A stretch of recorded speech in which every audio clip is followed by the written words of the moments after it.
I Am Dr. Sharon show's Education First. We are excited. As you can see, we are not in studio this week. We are continuing to practice social distancing as required so that we can all recover from the state that we're in. So I am so excited to welcome my host for today. We have Dr. Essie McKoy, and we also have Miss Eunice, Dr. Eunice Humphrey. Welcome, ladies. Welcome. Good morning. Glad to be here. Absolutely. It's been something, hasn't it? Indeed, it has. Yes. And But you know what? Education continues, and education is first. absolutely. I love it. So, guys, we have a packed show today. So, I'm going to allow Dr. Essie and Dr. Humphrey to introduce themselves briefly, and we're going to go right in. We have two fabulous guests that are coming up, Principal Jay Posick, as well as Dr. Tahira Dupree Chase. So, Dr. Essie, let's start out with introductions. Good morning once again to the listening audience. I am Dr. Essie McKoy, the President, CEO, founder of Dr. Essie Speaks, educational consulting business. You can reach me via Facebook, author Dr. Essie McKoy. I am currently redesigning my pages, so definitely reach out on all social media platforms. Essie McKoy, Dr. Essie McKoy. And also my website is www.dressiespeaks.com. You will find out all the information about me on my website. Thank you. Awesome. Dr. Humphrey. Good morning, everyone. I'm hoping that everyone is doing well. I am Dr. Humphrey. I'm one of the vice principals at High Point High School. And so I'm also a licensed clinical professional counselor. So during these times, please practice some self-care and make sure that you are seeking help. If you are feeling the need to talk to someone, please reach out. You're able to find me on both Facebook and on Instagram with Dr. Eunice Humphrey. I look forward to speaking to the panelists, but then I'm also excited about the show. Thank you again, Dr. Porter, for this opportunity. Absolutely. So, guys, we're excited. Our first two guests, we have two wonderful guests, Dr. Dupree Chase and Jay Posick. So first, Dr. Tahira Dupree Chase, so excited to bring her on.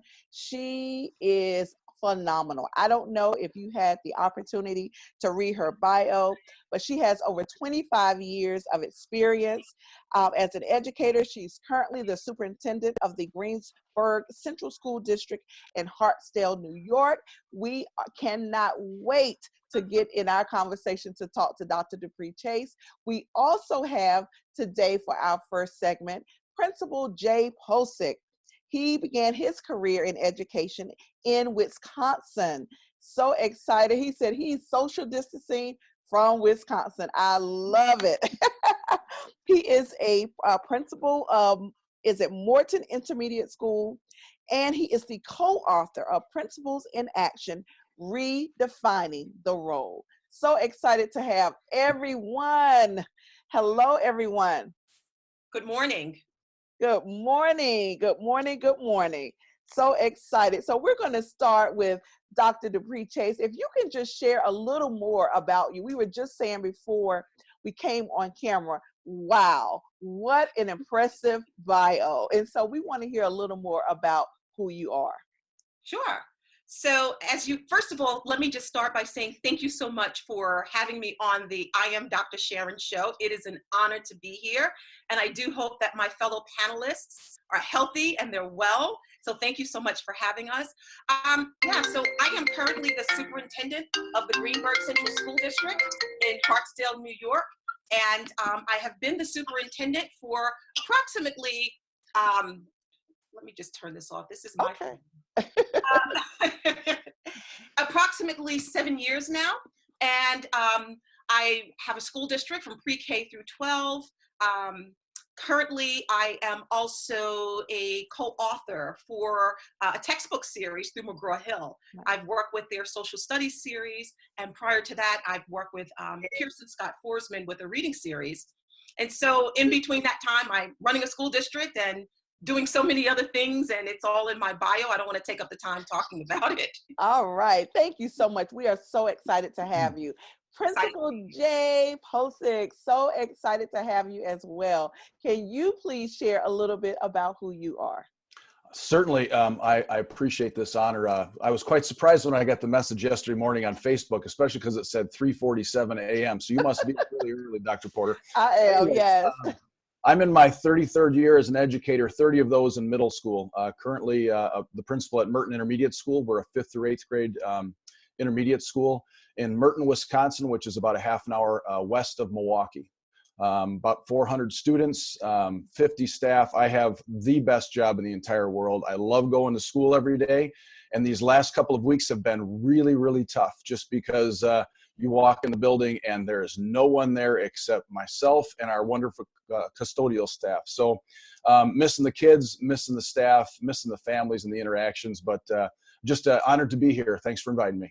Absolutely. And you know, that's interesting because have not even been able to go in our building. So that's a good thing that at least you're able to go in. And so we're going to just start out because we know right now, globally, we're all in this state of isolation almost, basically.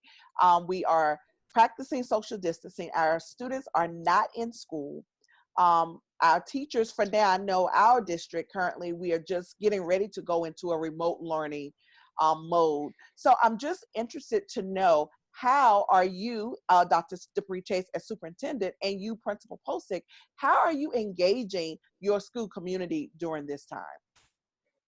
And Mr. Posick, we'll start with you. Okay, certainly. So the interesting thing was we were closed down in Wisconsin. We were one of the first school districts closed down because there was a scare that one of our students had COVID-19 and one of his family members. Fortunately, those results came back negative, but we had to take every precaution possible. So our school building was actually closed on Friday, the 13th of March, interestingly enough, all the way through Monday, the 16th. The only people allowed in the building were our custodial staff to clean everything from top to bottom. They did a fantastic job. During that time frame, our superintendent was the one who did most of the communicating, just to let our families know where we were in the process, what we were going to be doing next. I have on my Twitter feed, there's a picture of our staff meeting that we had. We were able to bring everybody back in on Tuesday, which would have been the 17th, I believe, of March, St. Patrick's Day, and they're sitting in the bleachers way away from everybody. So our gym we have about 45 staff members. They're all sitting in different areas of the gym, just planning what we're going to do next, what our distance learning was going to look like. And then our teachers went to work. The saddest part of the whole situation was our kids left on Thursday, the 12th, not knowing they weren't coming back because we were supposed to have school all the way up until the 20th of March.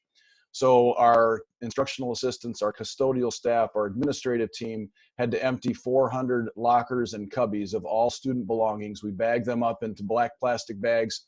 And then we had the biggest takeout line possible ever at a school as our parents came to pick up their students' belongings, not knowing whether or not they were going to be coming back to school. So because they left without any real knowledge of what was going to happen next, we had to do that. And it was, I'll be honest, I walked through our 7th and 8th grade hallway, all the lockers open, all the lockers empty. I'm the only one there. And I'm crying like a baby at the end of the hallway, just because our kids and our staff are so amazing. And I didn't know when I was going to get to see them again. So I've been doing daily YouTube videos. Some of them have been good and others have not been good, but just trying to stay connected that way and trying to bring a sense of normalcy and how, I don't know how normal this situation can possibly be, but it's nothing I learned when I went to education school. I didn't learn this when I went to principal school either. So I'm sure Dr. Chase didn't learn it when she went to superintendent school. These are just interesting times that we're living in and doing the best that we possibly can. So we've got some distance learning happen for 2 days that week. And then we had spring break, so we could take a big, deep breath. And I think that's been very helpful. And then tomorrow we'll start back up again. So after every couple of weeks, you're going to reflect and figure out the things that we've done well, the things that we can do a little better, and then just try and be better tomorrow than we were today. Wow, I love the daily YouTubes. I'll have to definitely check those out. I love that for engaging. And so, Dr. Dupree Chase, you have an entire school district that you have to really look after and make sure that everyone's okay. What steps are you taking to engage your community? So very similar to Principal Posick, we never expected for this to happen. This is completely unprecedented. As a superintendent, I have dealt with emergencies all the time, but an emergency of this magnitude, completely unheard of. And so what we did was we've been communicating with our community. We've been doing YouTube videos, very similar. I have been the chief communicator to the community just to let them know what we're doing every step of the way. Before the COVID-19 outbreak truly manifested itself in the way it has here in New York, we started cleaning our buildings twice a day. We started sanitizing our buildings and started sanitizing our school buses twice a day. So we were a bit ahead of the curve. In addition, in my school district, we did a district-wide Chromebook distribution back in September. Not thinking that this would happen, but thankfully that our students were already prepared with their one-to-one devices at home. I had no idea on March 18th, we would have to close our doors until further notice, and we wouldn't see our students nor our staff any longer. And so here's what we've been doing. We've decided that we would bring our staff back on March 16th, which was the Monday before we actually closed school. And we brought the staff back so that they can prepare for distance learning. We wanted to make sure everyone was well trained, everyone was well prepared for a full launch on March 18th. We launched on March 18th, and students from grades 3 through 12 actually use the virtual learning, and students pre-K, because I have a pre-K program, through 2 actually had homework packets, like packets of work that they actually sent out. Teachers communicated with our families through Remind Me app. I was in constant communication with my community via letters, via School Messenger, which is our communications platform. We use our social media to connect with our families as well. Now that we had a week under our belt with distance learning, we recognize that SEL and social emotional support is so needed during this time because everyone had to transition. We had to literally transition from our beloved classrooms and offices to our homes. And so what we did as a district was we engaged our entire district in meditation. We did a district-wide meditation. We've been communicating with our students. This week that we're in now is Virtual Spirit Week, where each day we will connect with our students. And although we can physically distance from our students, we want to stay socially connected to our students. And so each day we have activities where we can still be socially engaged with one another because we recognize the importance of students being able to be socially engaged while we are physically distancing.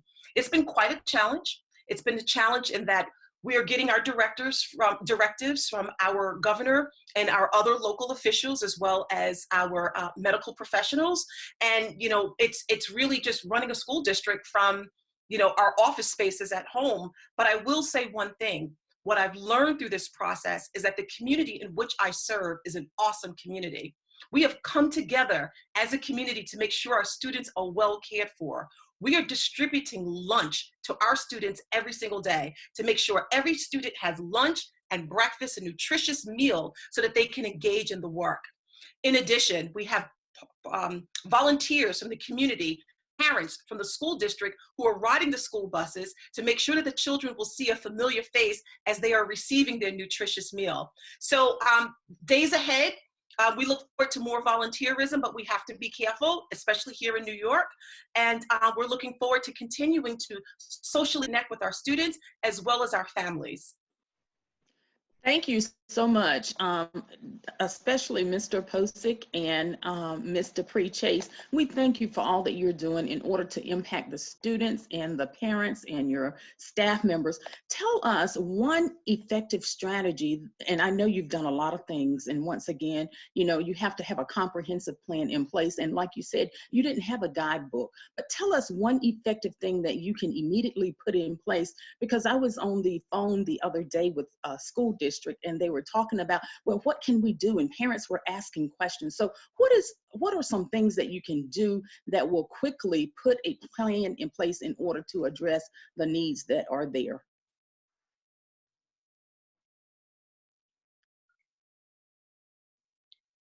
Oh, I believe Principal.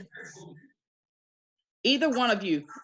Well, I think the most impactful thing that we did when Dr. Chase brought up the social emotional aspect of things, we have a daily agenda that's sent out to our students by the homeroom teachers, and I have a part in every single one of those agendas, which is taking care of yourself.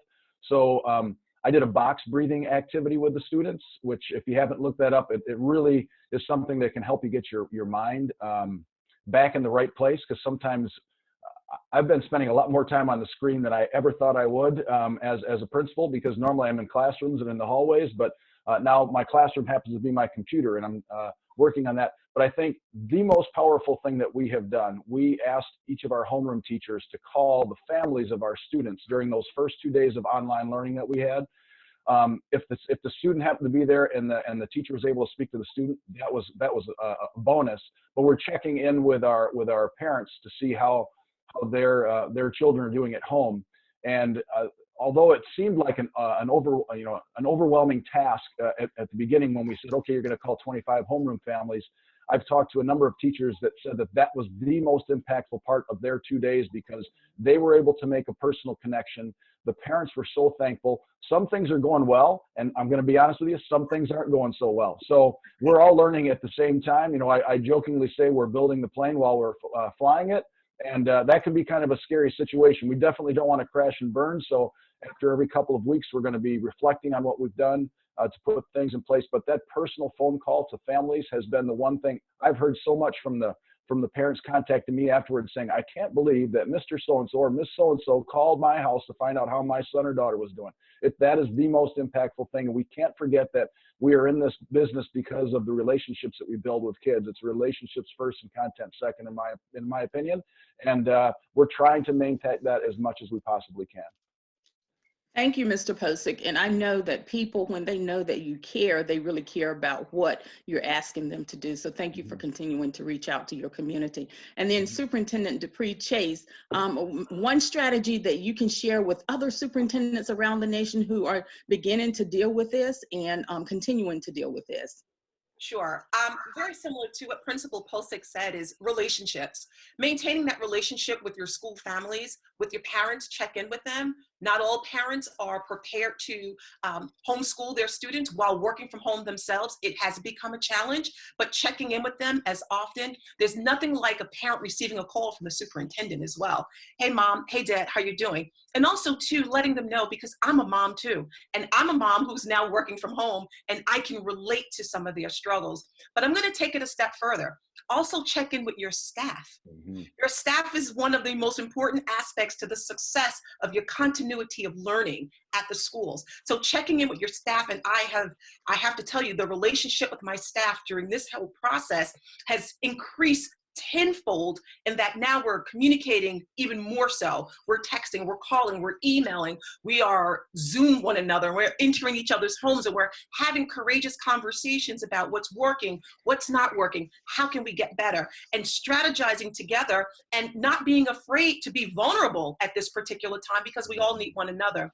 It's important that we maintain the social emotional health of our staff as well, because this is quite a transition. And so keeping up with your families, that relationship building and keeping that relationship strong and effective communication, I believe superintendents should definitely consider as they go through this process. Thank you so very much.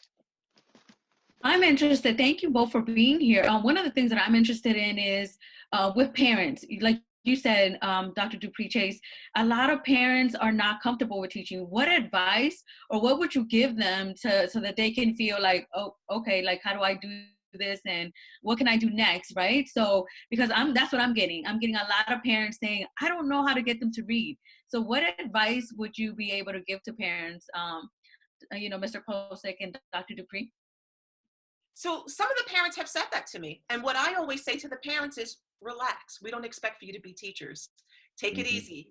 Give the students a break. Give your child a break every once in a while. Integrate playtime. You're at home. Your home is not a classroom. And the expectation is that you don't turn your home into a classroom. Your home rules are your home rules. But at the same time, we also have asked our teachers to create videos to help parents through this process, so they're not in this by themselves. So we have asked our teachers to use various platforms such as Zoom, such as Google Meet, and some of the others to interact with the parents and to help the parents through the process of learning.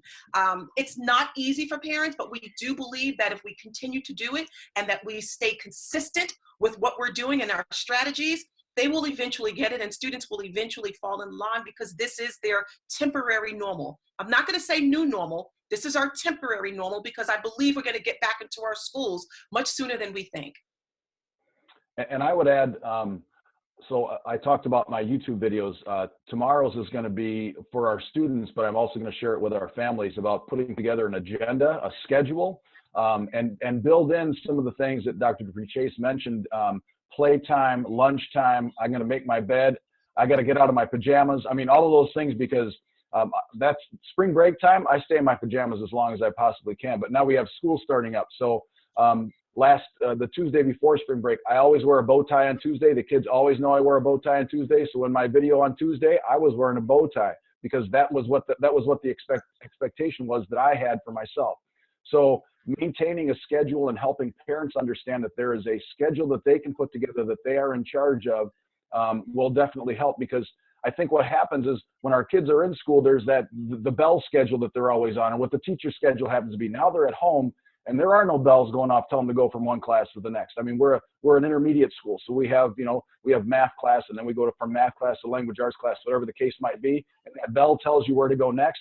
They don't have that bell. So now it's time for them to put together some sort of schedule, daily schedule that they can use. And there should be outdoor time in that. There should be time away from screens. And I think that the biggest thing is for letting our parents know they are not the new teacher. They are a facilitator of learning, just like they have been for their whole life. We're not expecting them to teach them the new math concepts or the new reading concepts.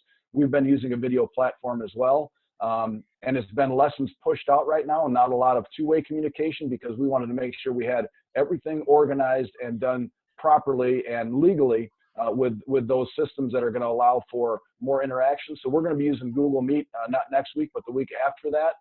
I'm actually I run a homework club after school on Tuesdays and Thursdays from 4 to 5 o'clock. I'm going to be running homework club Monday, Tuesday, Wednesday, and Thursday, because I'm going to have Friday off myself. I don't want to go to homework club on Friday either. But I'm going to have that available so kids can join in Google Meet. So if they have questions about their assignments, or they just want to check in with me or with their friends, that'll be an opportunity for them to be able to do that. Wow, I tell you, I am just so impressed with each of you. And I just want to say thank you for taking the time, because truly you've probably helped educators and parents out there who are struggling. This is truly unprecedented time. So we're going with the flow. We're building the plane as we're flying. And I would just like to say that just from watching you all here in this past 2 weeks, you're doing an awesome job. So I just want to say thank you. Thank you. Thank you so much. Absolutely. So how can individuals connect with you if you have a professional social media following? So my Twitter handle is @POSICK, the letter J, all lowercase. And then I also am part of a group called Principals in Action. That's the title of the book that I co-authored with Ryan Sheehy and Mark French. We have a Facebook page for Principals in Action. We used to do a bi-weekly Twitter chat, PIA chat, on Tuesday nights at 8 Central Time. And we've gone to weekly now, just because we need to support each other even more through these times, because we're all dealing with things that we never thought we'd have to deal with before, and just trying to keep things as positive as we possibly can. Thank you so much. And Dr. Dupree Chase. Sure. So parents, community, those who are your audience can definitely reach out to me via Twitter. I am Tahira D. Chase, so I'm at Tahira D. Chase. And what you'll also find are some great tips from my teachers, from my psychologists, from my speech therapists, for those parents who have children with special needs, practical tips that they can use, and they can always just chat with me. Again, at Tahira D. Chase. And that's on Twitter, and they can definitely reach me there. Also, anyone can just email me at tchase@greenburgcsd.org. Greenburg is GREEN-BURGH-CSD.org. And again, we'll be happy to share our tools and resources to just ease some of the anxieties that may exist. But once again, I have to tell parents, relax, we're all in this together, and we're never going to let them fall. And we have their children's back, we have their backs. And again, I think we'll be back before you know it. I love it. Thank you. Can I just add one more thing? Absolutely. Okay. The one more thing is, I just want to shout out to all the educators out there, because I think people are starting to realize what educators do on a daily basis. I saw one Twitter post that's someone had written, I think teachers should now be paid $1 billion. And then the next day they followed it up with, I'm sorry, they should be paid $1 billion a day. So shout out to all the educators, our wonderful Merton staff and families. Thank you for your support during this time. And just looking forward to seeing everybody again real soon. Awesome. Yes. Thank Yes. you all so much. Absolutely. And I echo those sentiments. Our teachers have been amazing, but I'm also going to shout out, I'm going to take it a step further, some of our essential workers at our school district, our maintenance workers, our custodians, those people who are still dealing with the business of the district to make sure people are paid on time, right? People who are going above and beyond. Those principals in my school district who have gone to students' homes to knock on the door to bring them to the work and their textbooks. There are so many unsung heroes in all of this. And so we thank educators around the world for all that they're doing, educational leaders for just leading the charge in this uncharted territory. It's hard work, but this is what we signed up for. And at the end, I think we'll all turn out to be much better individuals. So shout out to everyone. Thank you so much. And please, yes, please follow these magnificent leaders, Dr. Tahira Dupree Chase and Principal Jay Posick. Thank you so much. Thank you. Well, thank you. Be healthy, everyone. Stay safe. Right. Thank Stay you. home. Yes, that's right. Absolutely. Bye-bye. What, oh my goodness, amazing. We are so excited to just have these individuals here with us. They've given so much information. What do you guys think? Oh my goodness. Eunice, you know, it's just amazing. It's so good to hear. And it's so good to hear from leaders how, you know, to relax. And to be okay with what's happening. I love the temporary normal. I love that because I think that puts it back to this isn't final. This is temporary, and just hang in there. Absolutely, So I love that it. was great. Yes. And I think it shows that, you know, we have passion about what we do and we care about our kids and our families and our school communities. And definitely, you know, even if we're not in a building, we are still educating kids and we are just reaching out and really trying to put those effective strategies in place. So I just say kudos to educators everywhere. Everywhere. I'm just amazed. I know. And I just absolutely love Dr. Dupree Chase. So I'm just so fortunate that she was able to come on. So we are in again for another treat. We have educator Sarah Harris and educator LaRue M. Fitch. When I tell you, I'm just so excited to have both of these individuals on. They will be on. Pop it in. There we go. There is Miss Sarah Harris out of New York. She is a deaf and hard of hearing teacher. Just, you know, and that's a whole nother layer. I can't wait to dive in, Sarah, about that. We also have LaRue M. Fitch, and hopefully we can see your face, Mr. Fitch, very soon. We'll work with that in just 1 second, but we're going to start with Sarah. Sarah, thank you so much for jumping on. I know that you are not only an educator, but you are a mother of 2 small kids, so you're doing double duty right now. Please allow us to hear more about who you are. Hi, good morning. Thank you so much for having me. I'm absolutely honored to be here.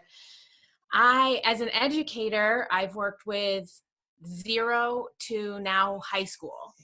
So currently my position, which not a lot of people might understand, is I'm a deaf educator, but I'm an itinerant deaf educator, which means I travel.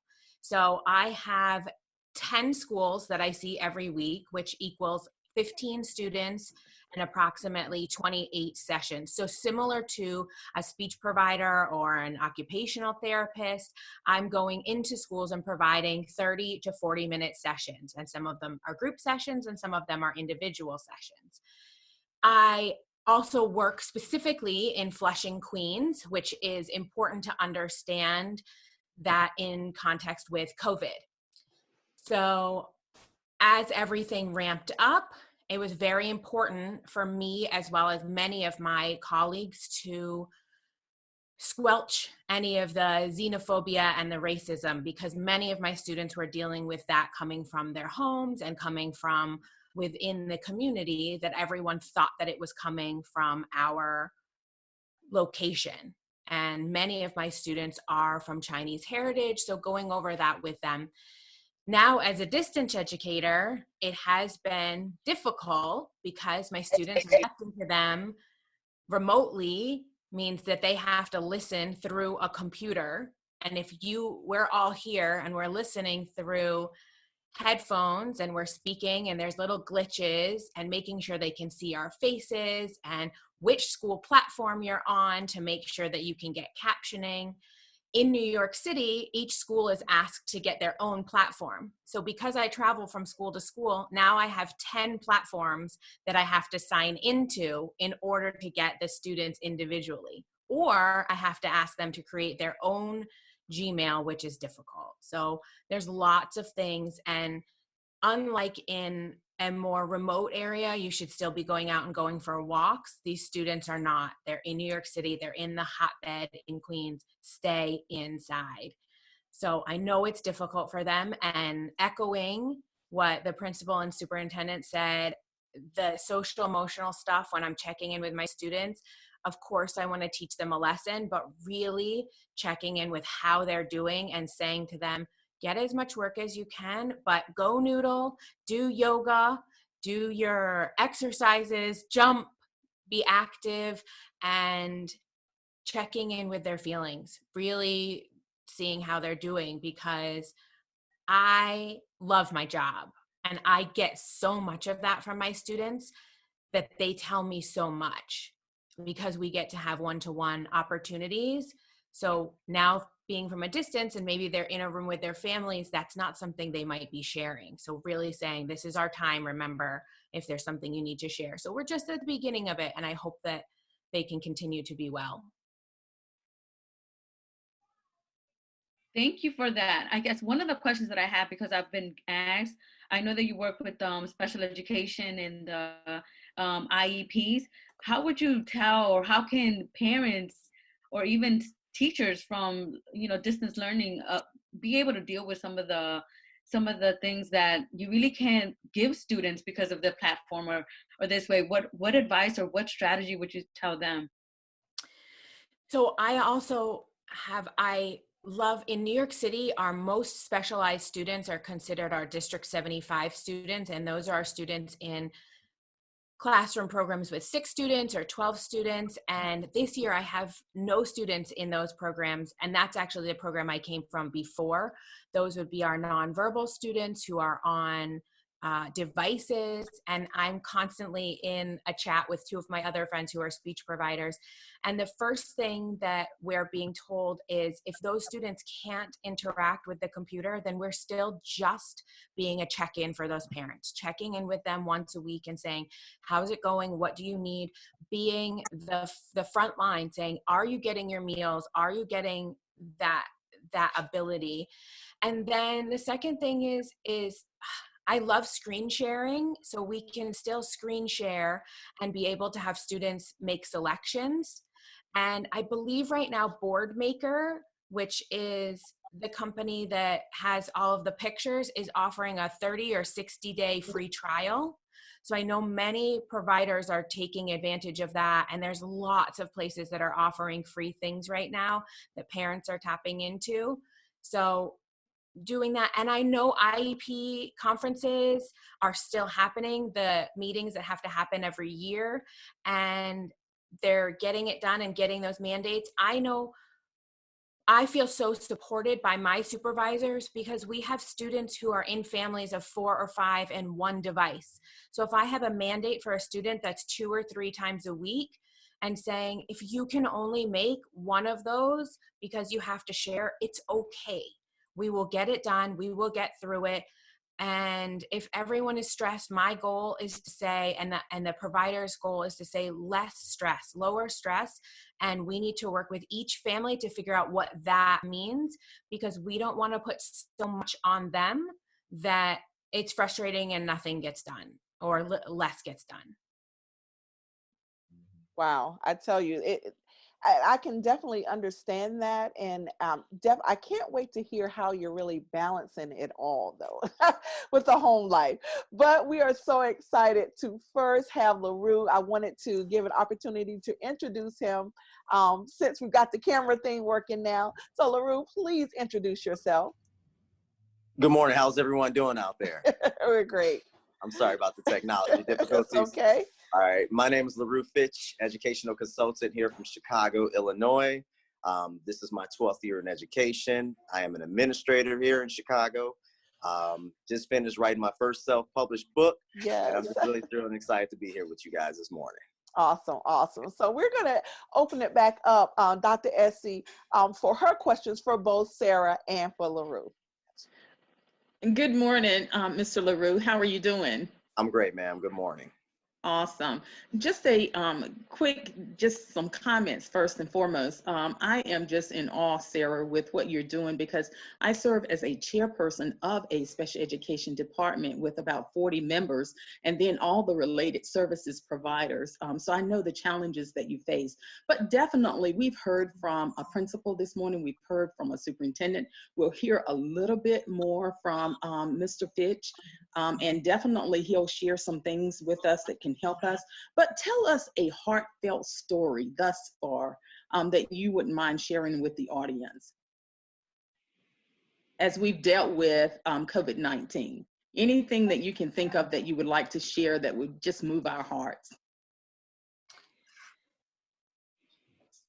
Sarah, you're first. Who's first? Sarah, you're first. I think that it was within the first week when we came back, and I have two students that are both from Chinese families. One is from China, and we came back from break, and one of them shared, I was in a group and I said, how is everyone? And one of them said, oh, well, I was sick. And the other one immediately said, oh no, did you have the virus? And I said, okay, we're going to stop the lesson right now. What we were planning on doing with the book, we need to delve into what does this mean? And a geography lesson, and saying, this is where China is. This is where we were. We had 14 confirmed cases in the US at that time. And for them to be able to walk out and feel like they could share with their classmates that everything was okay in this country at that point, that nobody that was coughing or sneezing at that point, as we know, had the virus. And where I was in Flushing, many of the students were wearing masks. And quite honestly, some of them were really cute. They were matching their outfits, and they were little like sheeps, and they were so cute and adorable. And they felt comfortable and confident after that, knowing that they were okay and that they were safe, because I think many of our students who are special needs, and even our deaf and hard of hearing students, they don't get information right away and they don't get it clearly. So for us to be able to explain it to them, and then going forward after that, in the days that we were still there, they still had that confidence. So that really made my heart grow, that they knew that they were safe. Thank you for sharing that. And I think it goes back to that emotional piece. So definitely we thank you. And then Mr. LaRue. Yeah, I will say the story's a little different, right? Prior to the coronavirus being this national crisis, I was able to build a good relationship with one of our scholars in the building. He's one of our diverse learners that has been going through a lot of trials and tribulations outside of the school that has impacted him in positive ways and also negative ways, academically and socially. So prior to this happening, I was able to really build that relationship with him, sit down, talk to him, mentor him. You know, he lost both of his family members, right? So this was a great opportunity for me to engage, to kind of mentor and work with him. And he just now bought into everything that I was saying. And he used to say, Mr. Fitch, can I come to your office? Or I need a brain break. Can I go visit Mr. Fitch? And I use that opportunity to not just really focus on the instructional part of it, but making sure I was able to build a relationship with him, to be there to support him, being that we work with a majority of our scholars are Black and brown. He needed that mentor in his life. So I would say that it was great last Friday being able to give him a call. You know, he was so ecstatic to hear from me. He's like, man, when are we coming back to school? I can't wait to hang out with you. Because he's one of those students in which, you know, he needs those breaks here and there. So we used to play basketball together, and I'm doing this as an administrator. Play basketball, you know, weight lift, just everything I can do to kind of restore him and put him back in the classroom. So being that we've been out of school for 2 weeks, I know that he's hurting from this as much as we all are hurting from it. But I'm just excited to get back when we are released, to get back to our school so I can see him and see his face and see him light up. So, yeah. Awesome. And it's amazing the impact that we make, even once again, while we're dealing with COVID-19. So thank you. Absolutely. And I was wondering, right before I read an article that the Madison Metropolitan School District is actually requiring teachers to secure childcare while they remote teach. And I was taken aback by that. And I don't know, Fitch, if you have little ones at home, but Sarah, I know that you do. And I just really wanted to hear your take on that stance from that school district.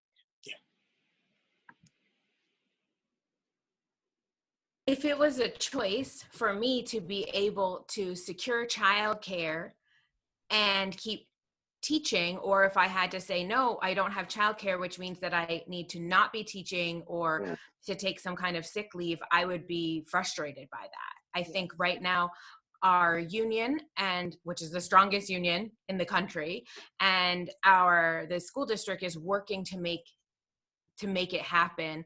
What I'm waiting to hear right now from my supervisors, if I can provide services after school, because my high schoolers especially, they have to log in and they have a lot to do during the day. And I also have other parents who are still working. Right. And their children are home with older siblings. And for the older sibling to try to get them to log in to have a conversation with me, if I can be able to serve them at 4 or at 5, which means that I can have more time during the day, any other person would call it a bigger lunch break, but it would offer me more time than I can teach my own children during the day. Mm-hmm. So I have a schedule that I've made that works for us right now, and it's working, but I don't know how it's going to go going forward because it's just in the beginnings. But I want to be with my kids and I want to teach my kids. I'm also hoping to hear from the union and from the district. And it's kind of on a parent to parent basis. If I ask them, do you mind if I join my children in on the lesson? Because I'm also with my 7-year-old niece. And so she can join in a lot of lessons. And just like a one-room school classroom, we should all know how to teach one thing to many levels. So I can read to a 3rd grader and still ask questions the same as a 7-year-old or a 4-year-old, and to read a book and for everyone to hear. So that's really fun for me to be able to be almost in a classroom of my own, as well as joining my students in. And but I'm waiting to hear that, because I think that will work really well. My husband is also here, and so he usually takes care of our youngest, but I am a little bit possessive over the education part of it. So when it comes to my son and my niece, I want to be the one that's educating, but there are some things that I'll say, your turn to read or your turn to ask the questions, and they do all those daddy uncle bonding things as well. That's an interesting take on that, Sarah. Thank you. What about you, Mr. Fitch? Yeah, a lot of my work, I'm a doctoral candidate, right? So I'm working remotely with that. Also, a building administrator, so we're working remotely. So I have a lot of time between mom being a nurse and, my students, my kids, they have a great e-learning platform from their schools, fortunately. So when you come into my house, it's kind of like a mini classroom. I have a 4-year-old and a 7-year-old. So when we sit down, it's more like setting the tone. Okay, we're going to work on ELA for this portion of the day. We're going to support you with math and science. Even though they're at home and they think you can get lax and pull out the Chromebook, we still make sure that those skills are covered. And, I do a lot of restorative conversations with my boys as well. So it's going really well. But, I'm telling you guys out there, all you educators out there, man, bless your ministry. I cannot wait, because these little ones are running me crazy. So it's like I have 2 of them. So I can't even imagine a classroom with 20 plus students. But yeah, it's going really well. They're getting the skills that they're needed. And I, like I said, I coach schools, I coach principals, and I'm working with this as a consultant, but it's different when you're actually instructing your own. So absolutely, I appreciate it. It's going pretty well though. Absolutely. And so we definitely have to hear about breaking the code. So can you please share a little bit about your new book? Oh, absolutely. So Breaking the Education Code is an instructional guide for enhancing teacher capacity while increasing scholar achievement. This book was put together to focus on the 3 priorities, which is culture, curriculum, as well as instruction. When I say culture, we're focusing on different strategies that you can implement in your classroom for restorative practices sense, making sure that we implement a strong system in the classroom so we can eliminate the primary to prison pipeline, as well as making sure teachers are equipped with the skill sets, data-driven instructional strategies, progress monitoring, NWEA, as well as STAR, and then making sure that we implement more 21st century high leverage instructional strategies, more importantly, Socratic seminar, and making sure teachers are equipped with that knowledge to become facilitators so they can activate the knowledge in the classroom so students can take academic ownership. So this book is really great. It has real data. So I was able to implement real data from my years in the classroom, as well as actual journal notes that I've taken in the last couple of years. So it's very reflective. The book is available by going to my website at LaRueandFitch.com. Again, that's LaRueandFitch.com, Breaking the Education Code. Everyone that purchases this book, I'll make sure I sign the book. Also, I have t-shirts available for everybody out there. You'll get a free t-shirt with the book. So we're trying to break the education code everywhere that we are at. So that's the book. I love it. Congratulations. Thank you, ma'am. Appreciate you. Absolutely. And so, Sarah and Fitch, if you have a professional following that you would like to give out for contact, please do so at this time. Go ahead. I don't. That's okay. Okay. Yeah. If you are looking for a consultant to come support you, whether I'm there physically or there remotely, like I said, the priorities are curriculum instruction as well as culture. Please go to my website, LaRueandFitch.com. All questions, comments, concerns. I also have videos there. I can work with you virtually. I can be there physically. Just whatever we can do to build this collaborative effort, I'm here to support you. So again, that's LaRueandFitch.com. I love it. Sarah and Fitch. He's LaRue Fitch, but we call him Fitch. I want to say thank you so much for being a part of this, the work that you're doing. We applaud you. And I just say, you know, we are really showing the strength of educators right now. And so I just say continue on. And just we pray for everyone's safety in your homes as well as your school community. So thank you so much. Bye, Sarah. Thank you. I just want to say, I want to thank so much I know all of your administrators, and I've been hearing around from my other colleagues the things that are coming down that supervisors asking and APs and principals. And I know personally my supervisor is so understanding, and that is what's making it easier for me to keep going and keep ticking, is because I know she is in my back corner. And for all of you that have spoken today, I know you're that person. So thank you so much. Awesome. Thank you. All right, guys, I tell you, what an amazing day with our educators. I'm just loving it. I am just loving it. What do you guys say? It is amazing. It's amazing. I mean, I think one of the biggest things is definitely meeting their needs, making sure that students are safe, making sure that they have food, making sure that they have the support. I love it. I think that that's one of the biggest things that we're going to get out of this, you know, what's happening right now. Just relationships. Yes. So I am so excited. Now, this next guest, he is Todd Nessaloni. When I tell you he's a ball of energy, he is just that. Let me go ahead and bring him on while I introduce him. He is the Director of Culture and Strategic Leadership for the Texas Elementary Principals and Supervisors Association. And Todd, we're waiting on you. There you are.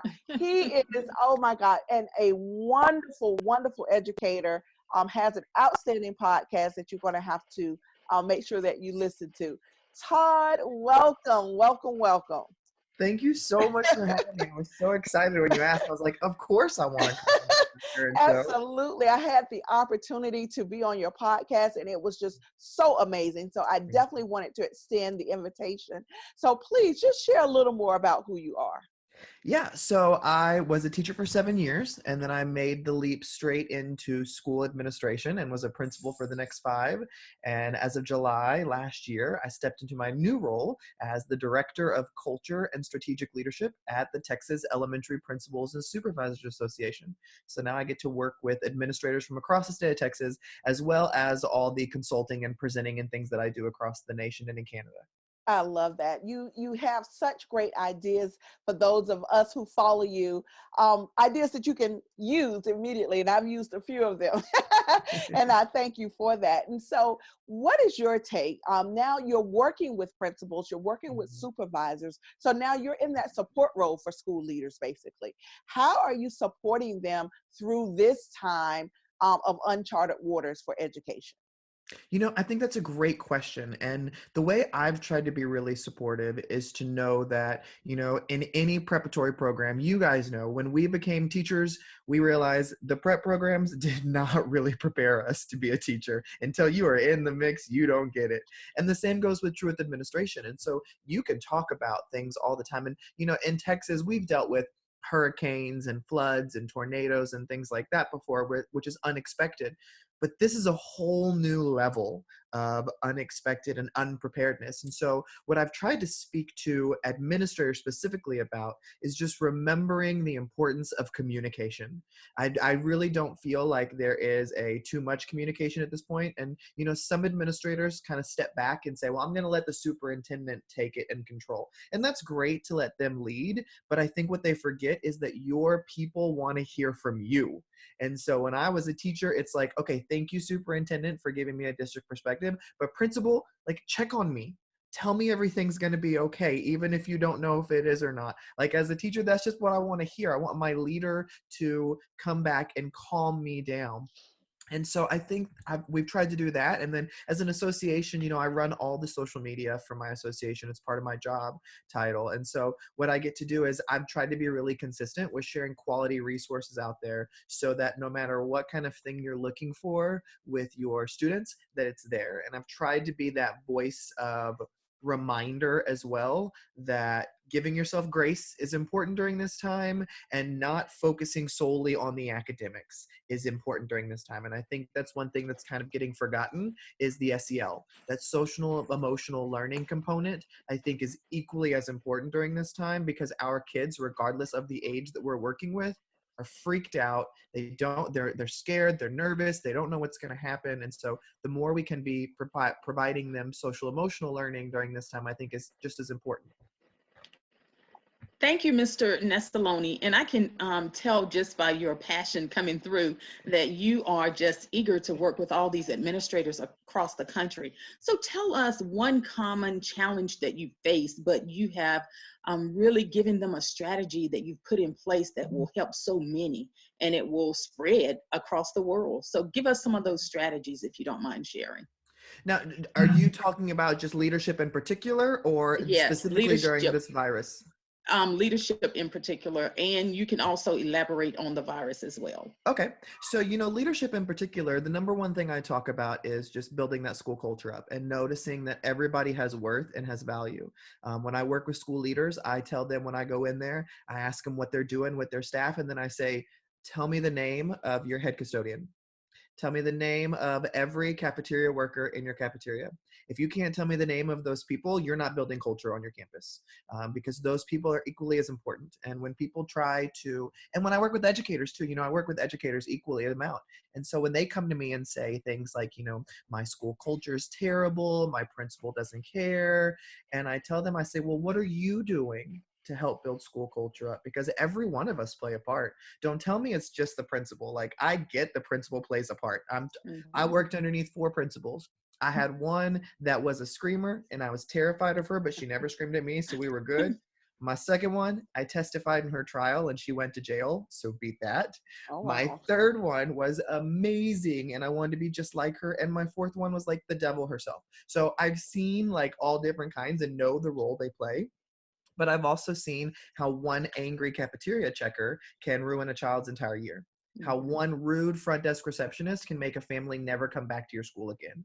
And so when I'm talking to leaders and educators about school culture, I remind them, you all play a part. If you are a 5th grade teacher on that elementary campus, have you gone and made cookies for the kindergarten teachers and say, thank you for showing up. I do not want your job. Please keep coming back. Have you gone down and checked on that first-year teacher who's not on your team and just given them a hug and said, you've got it. You're doing great. Because I guarantee you they're going home crying most of the time. Or have you even just written a note for somebody else on your campus and not signed the note so that way you didn't get any kind of recognition? You're doing it just to help others. And so I really try to focus on that idea that every voice matters, including the nurse and the secretary and the librarian and the instructional aides. Like, all of them matter on a campus. And when you start valuing the voice of everyone and truly giving, and more than just saying, oh, you're important to me, like, no, bring them in the conversation, ask them for their ideas, give them opportunities to lead. That then pours into them then pouring even more into the kids because they're happy and they want to be there, which then the parents see the change and the parents are wanting to get involved and asking more questions. And so I think, when I first talk about with administrators, that's the first thing. And then once we can get that under control, then we can start talking about ways to bring the community in. Thank you. And we do know those custodians are very important, and those cafeteria workers, because they are now doing some of the work. They're in there making sure that those students have those meals every single day, and those custodians are cleaning those buildings. So thank you so very much. Dr. Humphrey? Yes, I guess one of my questions is, because culture is so important, and especially right now, but you talk about the school culture, right? But what about currently right now? Like, what can we as leaders, or what can principals do to help continue building the culture, even if it's distance learning? And that's a great thing. And what I say is, I talked about a minute ago about maintaining contact. And I think there's multiple ways to do that. I think sending an email to your whole staff, that's great. That's a great way to get one message out. But I think holding Zoom or Google Hangout meetings, and maybe not even with your whole campus, like meet with a grade level, or meet with first year teachers, like, because first year teachers are going to have different concerns during this time than your 30-year veteran. But I think, having those, I think personal phone calls. I love the app Voxer, which is a free walkie-talkie type app, and it allows me to check in with people constantly.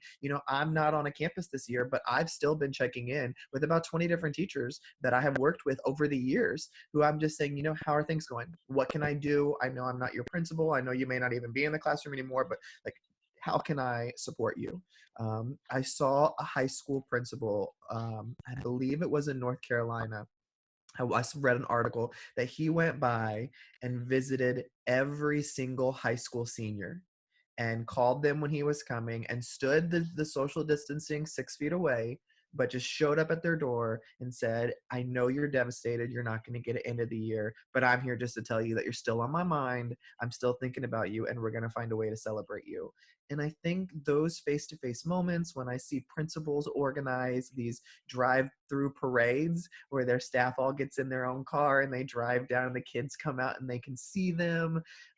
Technology is beautiful and it allows us to have opportunities like this. But social distancing doesn't mean that you don't communicate with people.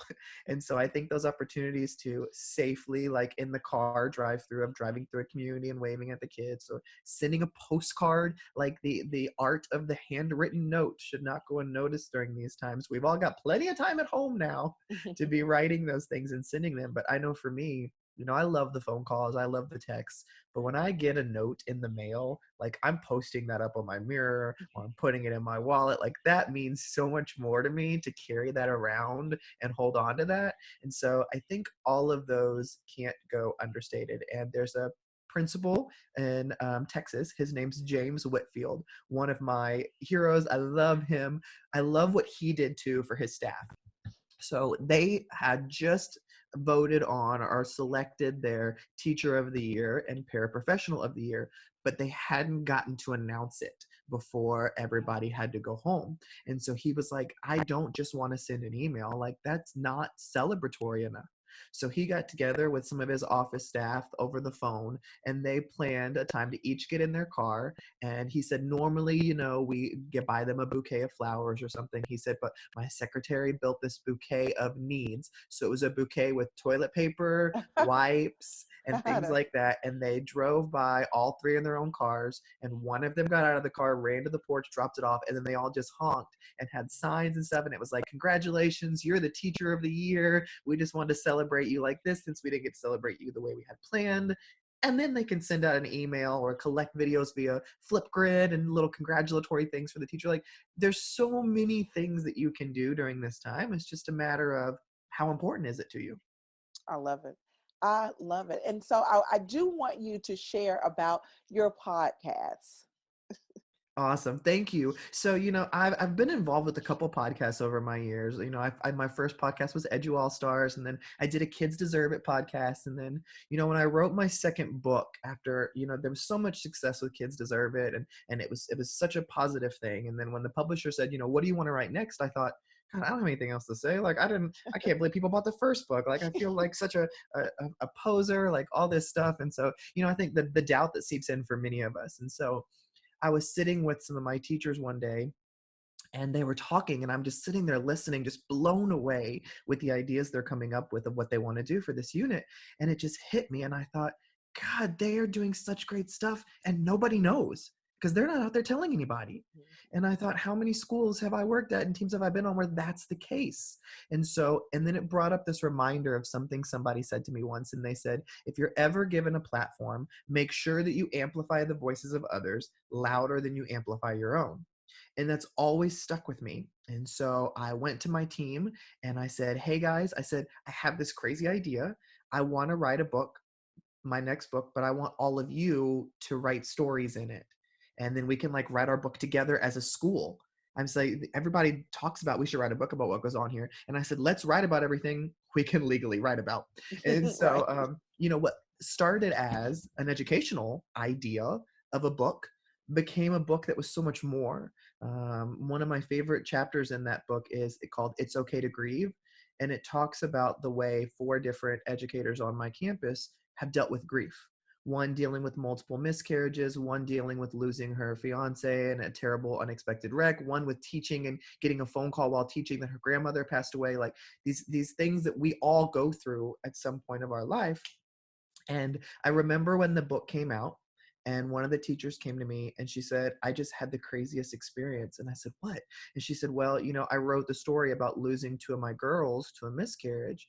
And she said, and the book, we all got it today. And she said, and then one of the other educators on campus just came up to me in the room and just knocked on the door. And she was just crying. She said, I just have to tell you, I read your story and I just want to tell you, thank you for helping me see that I'm not alone, that I'm not the only one that's been through this.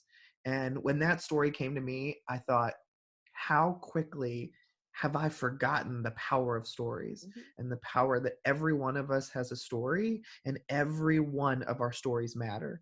And I can't tell you how many people I reach out to and they say, I don't even have anything to share. Like, why do you want to interview me?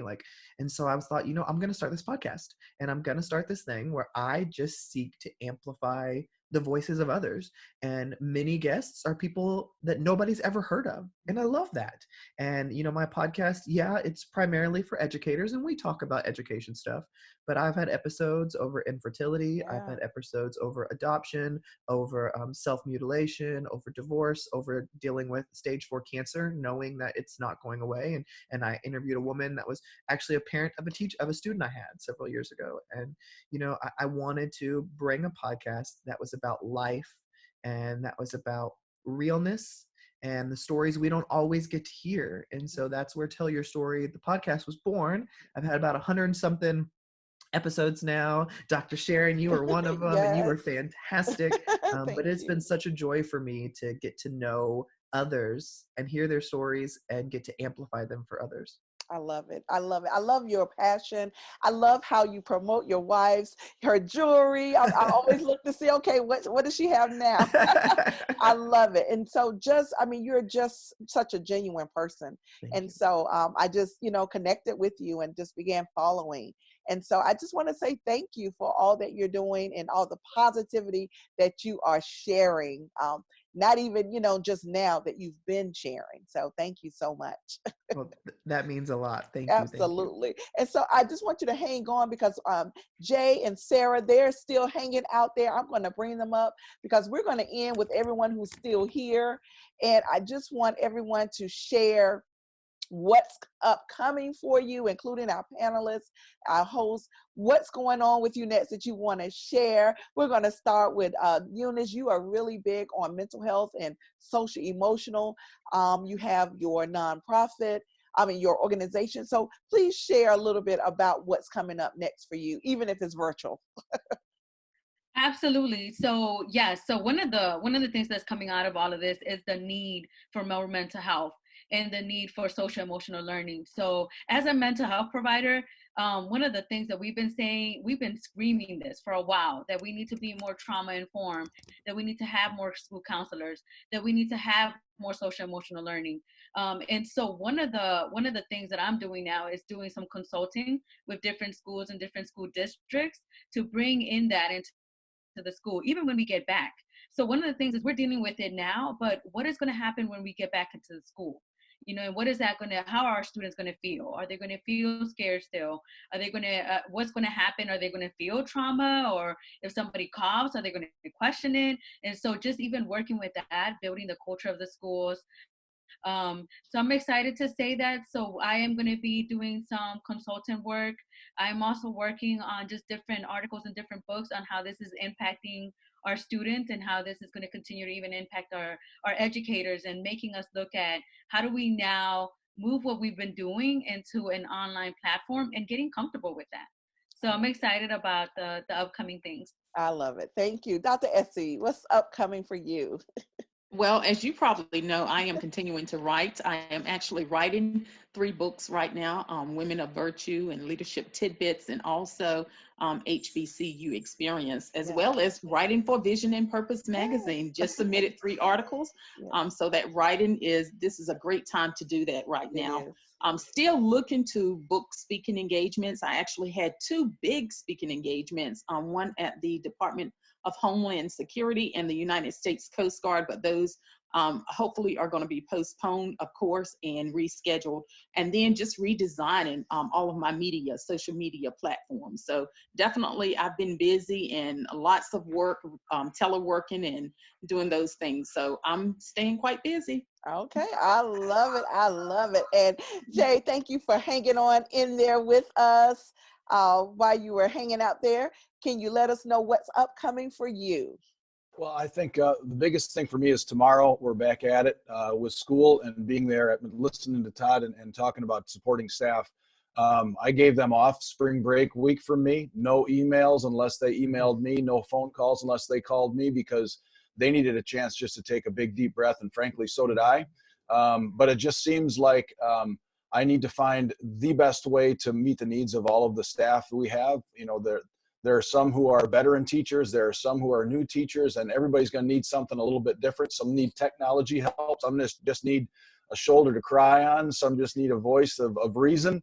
I think the other thing is what I've been trying to do is make lemonade out of lemons, because right now I was going to use the chicken analogy, but I don't think I get myself in trouble if I said something like that on TV or on this podcast, because there's a naughty word in that one that my dad used to use all the time. Anyways, I'm trying to be as positive as possible. It's we look at it as the woe is me, but I think it's an opportunity for us right now to do something that we're doing out of necessity.